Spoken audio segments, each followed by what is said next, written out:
Welcome everyone to the first ever video on this YouTube channel. I have yet to decide on a name for it, but hopefully I do sometime in the future. The main purpose of both the YouTube channel and this beginning video is because I'm a bit of a creative man. I want to get my creative gears turning again, because I feel like when I was younger and I would read more books and I would explore things more, I was a lot more creative. I was a lot more endowed in my writing skills, for example.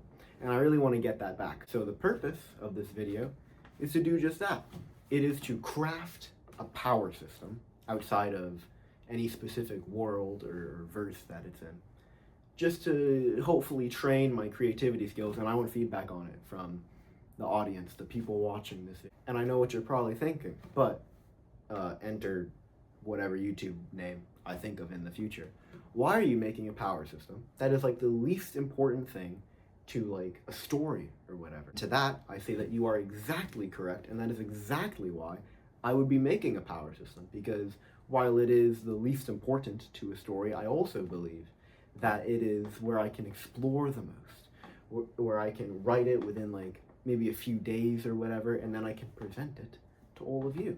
So without further ado, let's get into the power system. And you might have noticed the paper that I have so expertly taped to the wall here. And that is because the funds are kind of tight right now. Can't really afford a whiteboard anymore. So, you know, we have to make do with what we have. But if you subscribe and like the video, then maybe in the future I could. So we do need some context. What I was working with when I was making this power system. And I wanted it to be genetic based. I wanted it to be that you basically inherited abilities from your parents or whatever, kind of like MHA essentially, where your abilities are either like a combination of your parents or they're like a blend of the two. You know, think like Todoroki from MHA. And these abilities that are inherited from the parents, I will call, oh, that Sharpie doesn't work. Hold on. Unique abilities. I don't know if I spelled abilities right, and if you can see that, you can see I crossed out something else next to use another Sharpie, which also wasn't working. And unique abilities can be basically, you cannot see that at all. Okay, and with that change in scenery, we are back. I'm gonna write it a little bit bigger.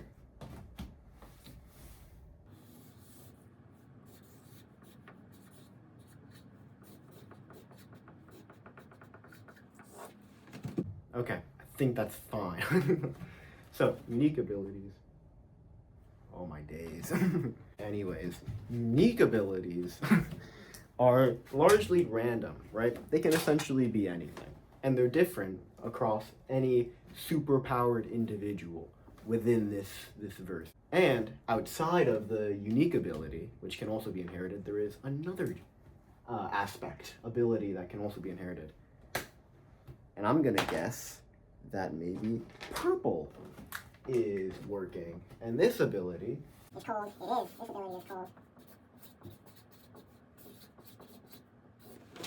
the universal gene. And whereas the unique ability is largely random, dependent on who your parents are, the universal gene is consistent across every single superpowered individual within this world. So the universal gene is basically the backbone of this entire power system. So I actually should have wrote it in the center, and you know what? I think I will. And essentially, within this world, it is believed that there was a first ever superpower. I need a new word for that. I'm gonna call them deviants after Eternals. So the deviants, they believe that there was one first deviant in the dawn of humanity, essentially. That this first deviant passed down a universal gene to every current deviant.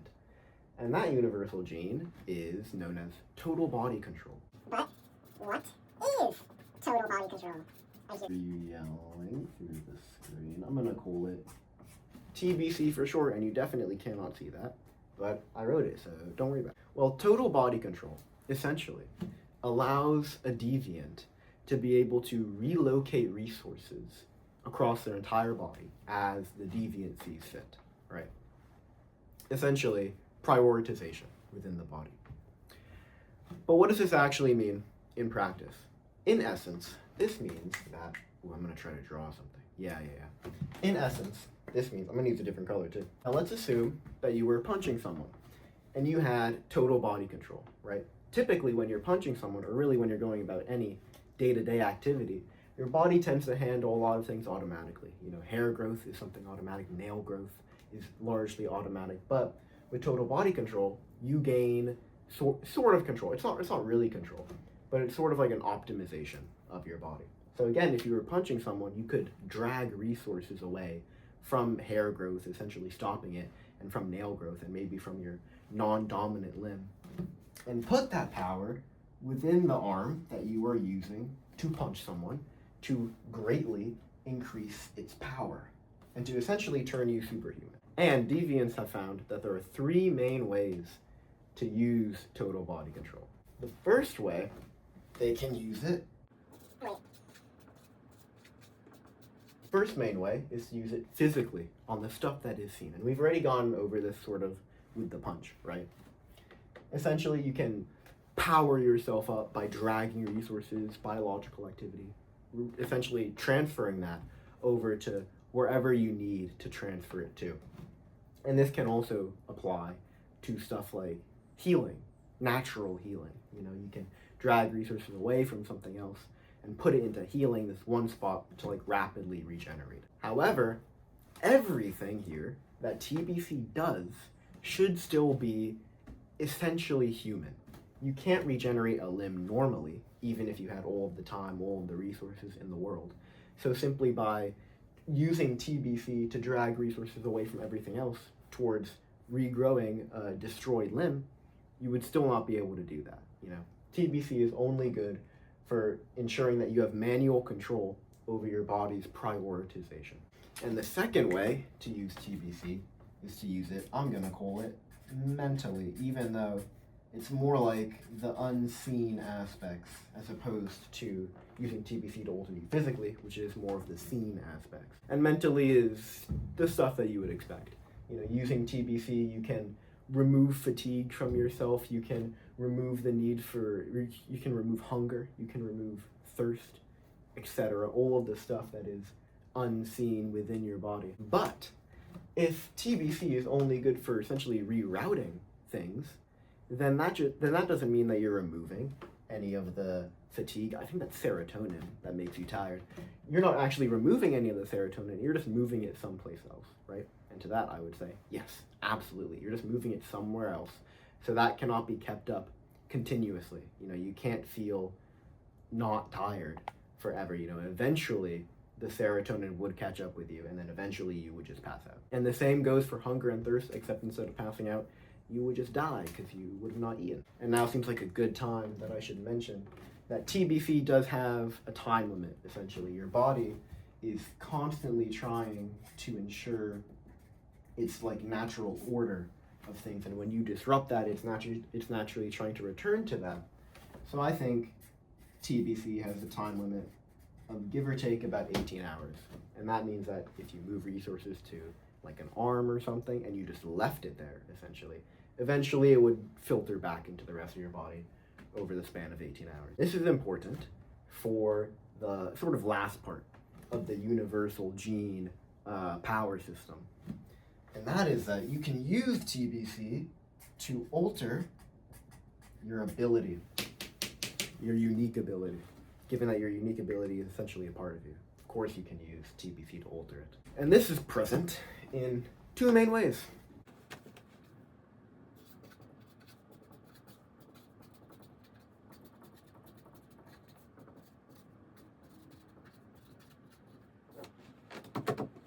The first of these ways is that you actually use the universal gene to even activate the unique ability.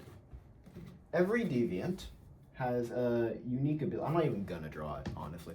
Every deviant has a unique ability, essentially dormant within them.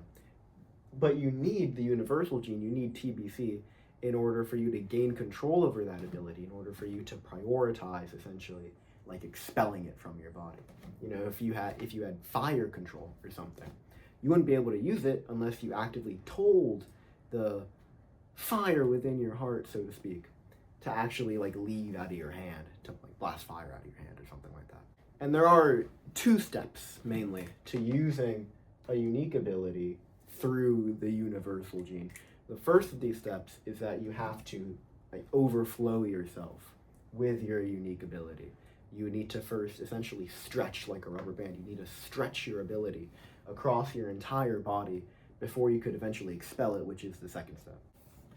So that is the first way, is through usage. You need, before you can even use your unique ability, first you need to use the universal gene to use it, so to speak. And the second main way that you can use the universal gene to impact the ability is through your body's natural balance, as I stated before. There is a constant 50-50 split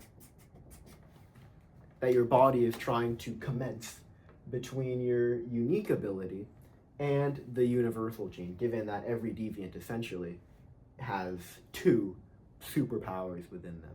And you can change this balance within you. You can choose to pour more effort, make it into more of a 100-0 split. You can pour more effort into the unique ability and essentially drain yourself of the universal gene, or vice versa. And I hear you saying, but enter YouTube channel name here, if you use 100% of your effort, or the available effort, for your unique ability, then how would you even use the unique ability, given that you need the universal gene in order to use this? And to that I say, remember the rubber band analogy that I made? Where you are essentially stretching the unique ability across your entire body. By powering up your unique ability, you are essentially creating a larger rubber band, and at a 100-0 split, that rubber band is essentially so big that it's practically overflowing from your body. And at that point, you don't even need the universal gene to expel it from your body. So it's a lot more destructive, whatever your unique ability is. It's a lot more potent, whatever it is. But it can also be a lot more controlled in that, or not controlled, uncontrolled in that manner. But what if we did more of a 80-20 split? 80 for the unique ability, 20 for the universal gene. This also wouldn't impact anything. Or it wouldn't impact like the speed at which you can use your unique ability, given that you're still enlarging the rubber band, and you can still use the universal gene, albeit at a less of a potency, to still stretch that rubber band a little bit to cover your entire body, and then you can still expel it the normal way. Oh, and as for the split, this pertains to both the speed at which you can use something. So, for instance, if I wanted to like heal like a cut maybe that I had, and I put more of my effort into the universal gene, it would probably heal quicker. And it also pertains to like potency of your ability. It makes your ability stronger if you go in favor of the unique ability. But what if you went 0 to 100, 0 for the unique ability, 100 for the universal gene? What would that actually do? So I said that it wasn't superhuman, and it still isn't. What this would do is it increases the speed, the reaction at which you can use the universal gene. And what this means is that you can essentially heal faster. You still can't heal limbs, right? That's still outside of anyone's reach. But you can heal faster, you can use the universal gene quicker, because typically, if you're unexperienced, it might take maybe several seconds to heal a paperclip, to relocate resources. A paperclip? To heal a paper cut, my bad. It might take several seconds to relocate resources to heal a paper cut. More experienced deviants in the universal gene might be able to do it in a fraction of that time.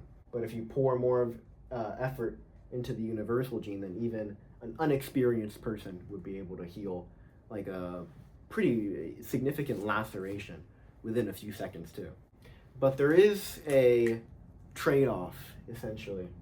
The trade-off mainly being in the 100-0 split, 100 for the unique ability, 0 for the universal gene, because you are still using the universal gene to sort of commence this split. So when you completely deprive yourself of this universal gene, essentially you are condemning yourself to forever having, not forever having, given the 18-hour time limit, but you are sentencing yourself to, for the foreseeable future, have 100% power on your unique ability, and you can never go back from that.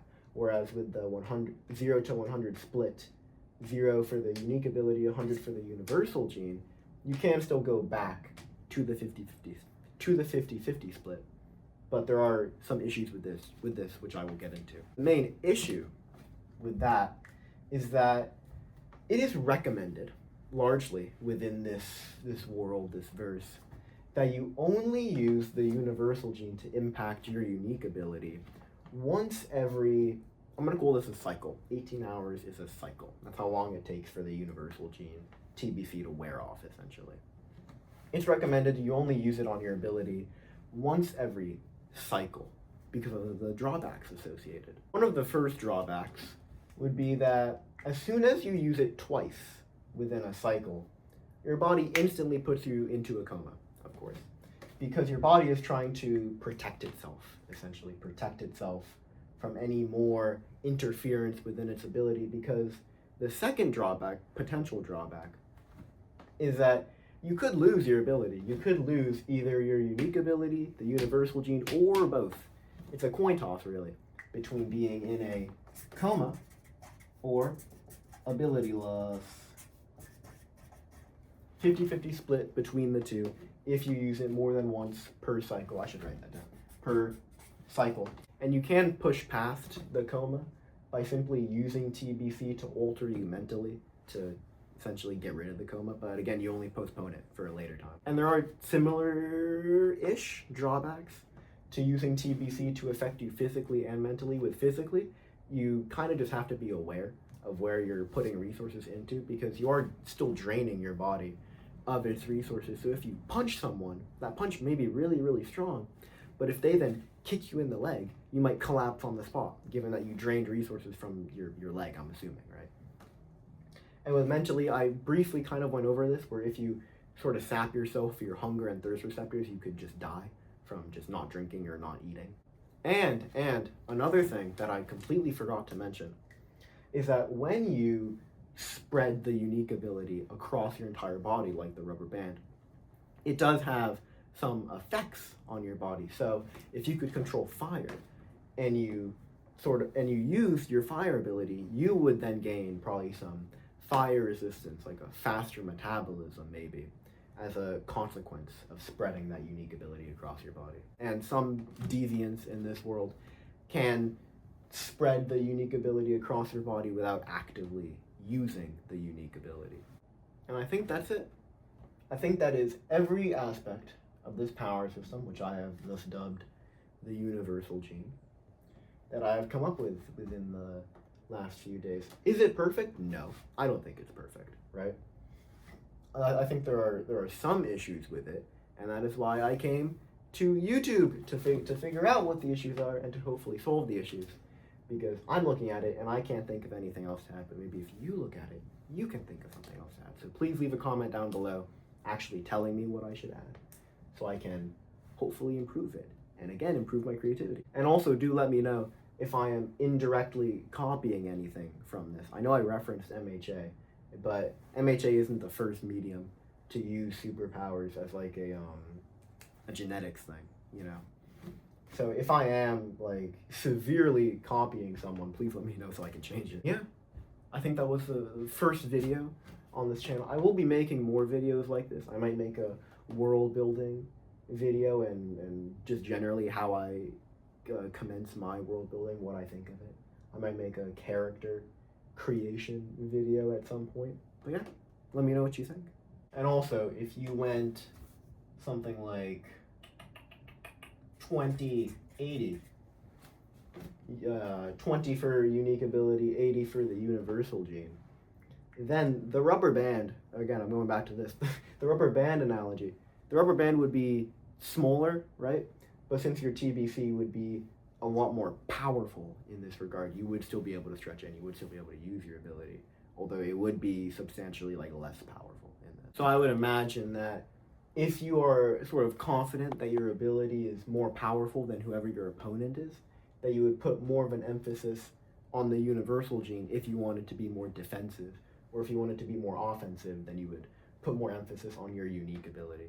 And I think that, in a way, this kind of creates a good trade-off system. I will come out and say it. I think this creates a good trade-off system. I can imagine someone who is actively bleeding out in a fight, and they need to put more of an emphasis on TBC, on the universal gene, but since TBC is more defensive, now they're thinking, will I be able to kill or defeat my opponent if I mainly now have access to TBC exclusively? And then I can also see them weighing the alternative of, okay, if I put more of an emphasis on the universal gene, what if I then switch it back to the 50-50 split? But now we have to consider the drawbacks, the coma or the ability loss, So I think it's interesting in that regard.